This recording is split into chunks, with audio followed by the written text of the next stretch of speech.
Hi ನಮಸ್ತೆ, welcome back to my channel. ಇವತ್ತು home made ಸೆರೆಲಾಕನ್ನು ಯಾವ ರೀತಿ ಮಾಡೋದಂತ ನೋಡ್ಕೊಳ್ಳೋಣ. ಅದಕ್ಕೆ ಬೇಕಾಗಿರೋ ಇಂಗ್ರೀಡಿಯೆಂಟ್ಸ್ ಬಾದಾಮಿ, ಪಿಸ್ತಾ, ಪಂಪ್ಕಿನ್ ಸೀಡ್ಸ್, ಗೋಡಂಬಿ, ವಾಲ್ನಟ್ಸ್ ಹಾಗೆ ಕಡಲೆಕಾಯಿ ಬೀಜ ಎಲ್ಲವುದನ್ನು ಈಕ್ವಲ್ ಕ್ವಾಂಟಿಟಿನಲ್ಲಿ ತಗೊಳ್ಬೋದು.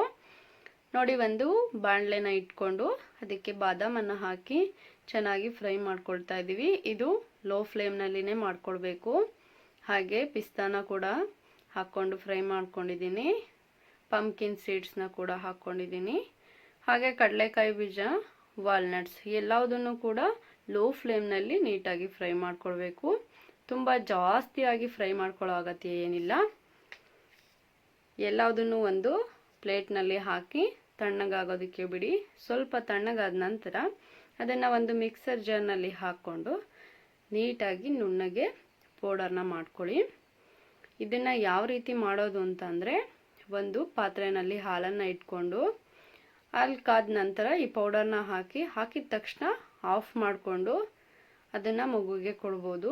ನೀವು ಒಂದು 7 ಮಂತ್ಸ್ 8 ಮಂತ್ಸ್ ಬೇಬಿಗೆ ಕೊಡ್ತಿದ್ದೀರಾ ಅಂದರೆ ಕಂಪ್ಲೀಟಾಗಿ ಹಾಲಲ್ಲಿ ಕೊಡೋದು ಬೇಡ, ನೀರಲ್ಲಿ ಕೊಡಿ. 1 ಇಯರ್ ಗಿಂತ ಜಾಸ್ತಿ ಆಗಿರೋ ಮಗುಗೆ ಕೊಡ್ತಿದ್ದೀರಾ ಅಂದರೆ ಹಾಲಿನಲ್ಲಿನೇ ಕೊಡ್ಬೋದು. ಇದಕ್ಕೆ ಒಂದು ಬನಾನಾನ ಹಾಕಿ ಮಿಕ್ಸರ್ ಜಾರ್ನಲ್ಲಿ ಸ್ಮೂತಿ ರೀತಿ ಕೂಡ ಮಾಡಿ ಕೊಡ್ಬೋದು 1 ವರ್ಷ ಮೇಲ್ಪಟ್ಟ ಮಗುಗೆ. ಈ ಒಂದು ಸೆರೆಲಾಕ್ ಪೌಡರ್ 8 ತಿಂಗಳ ನಂತರ ಮಗುಗೆ ಕೊಡುವಂಥದ್ದು. ನಿಮ್ಮ ಮಗು ಪ್ರೀಮೆಚೂರ್ ಆಗಿದ್ರೆ 10 ತಿಂಗಳ ನಂತರ ಇದನ್ನು ಮಾಡಿಕೊಡಿ. Thanks for watching.